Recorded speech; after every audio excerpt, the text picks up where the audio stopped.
My suggestion is, if you are really ready to fulfill the longing of the heart, then forget all about love. First, go into meditation, because love will come out of meditation. It is the fragrance of meditation. Meditation is the flower, the 1,000-petaled lotus. Let it open. Let it help you to move in the dimension of the vertical. No mind, no time, and then suddenly you will see the fragrance is there. Then it is eternal, then it is unconditional. Then it is not even directed to anybody in particular. It is not a relationship, it is more a quality that surrounds you. It has nothing to do with the other. You are loving, you are love, then it is eternal. It is your fragrance. It has been around a Buddha, around a Zarathustra, around a Jesus. It is totally different kind of love, it is qualitatively different. You are asking only for a little more quality, not 1 day but 2 days, 3 days, 4 days, not 1 life. But a few lives, but anyway it is going to end. And the longer you stretch it, the thinner it will become, the more boring it will become. Because it wants to die and you are stretching. And sometimes it dies but you are not able to drop it. You go on carrying the corpse. It stinks. Once it was a beautiful phenomenon. Now it is simply dead and it stinks. There is a beautiful love story in the Indian scriptures about Shiva. His wife, Parvati, died, and he carried the corpse of his wife for 12 years all around the country, hoping that somewhere some physician might be of some help. Slowly, slowly, limbs of the dead body started falling. But he continued his journey in search of a physician, some alchemist. Some magician, some miracle maker may do it. Crying, weeping, he went around the country.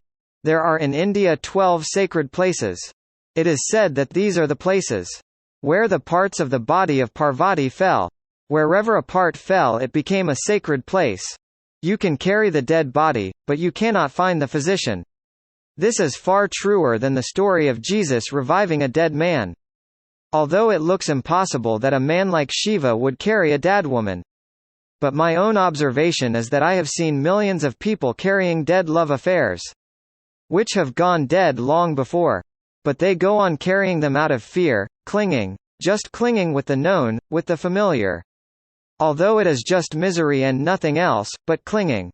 When love dies, it dies.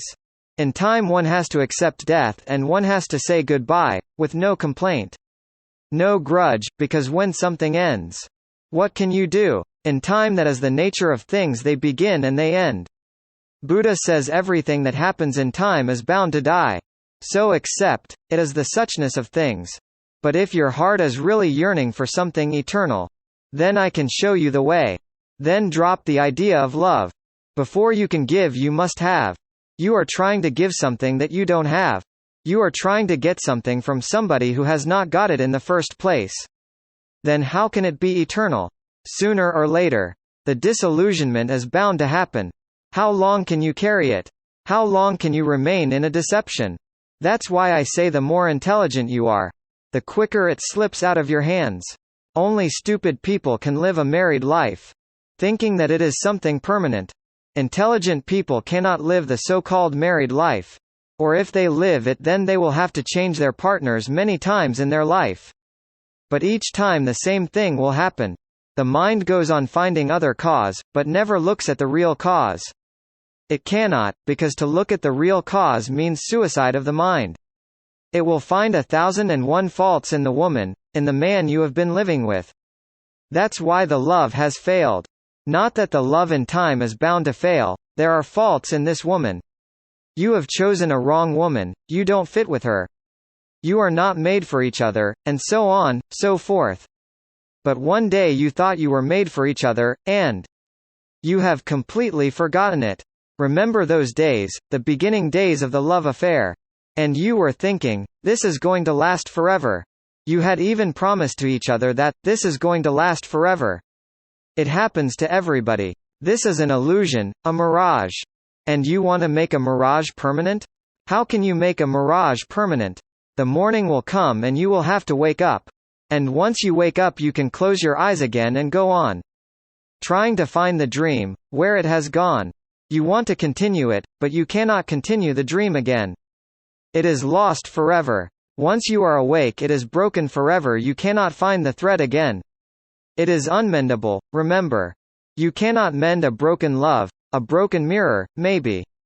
Ways can be found, it can be again melted and again it will be one. But a broken love. There are no ways, no possibilities.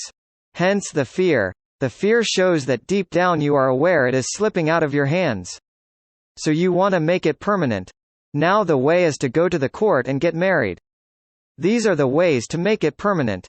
Make it a legal phenomenon so that the court and the police and the magistrate and the law and the state will hinder in every possible way. If you want to separate, they won't allow you to separate. No dream can be permanent, and your love is a dream. And mind can only dream, it cannot give you the reality. Get out of time, mind. Forget all about love. You don't have any understanding of love. You can't have any understanding of love. Only through meditation will you change the dimension of your being. From the horizontal you will become vertical. From living in the past and the future. Now, why this permanency?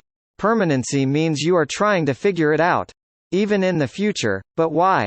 In fact, it must already have flown away. Then only one starts thinking about permanency. When two lovers are really in the illusion, they don't think about permanency.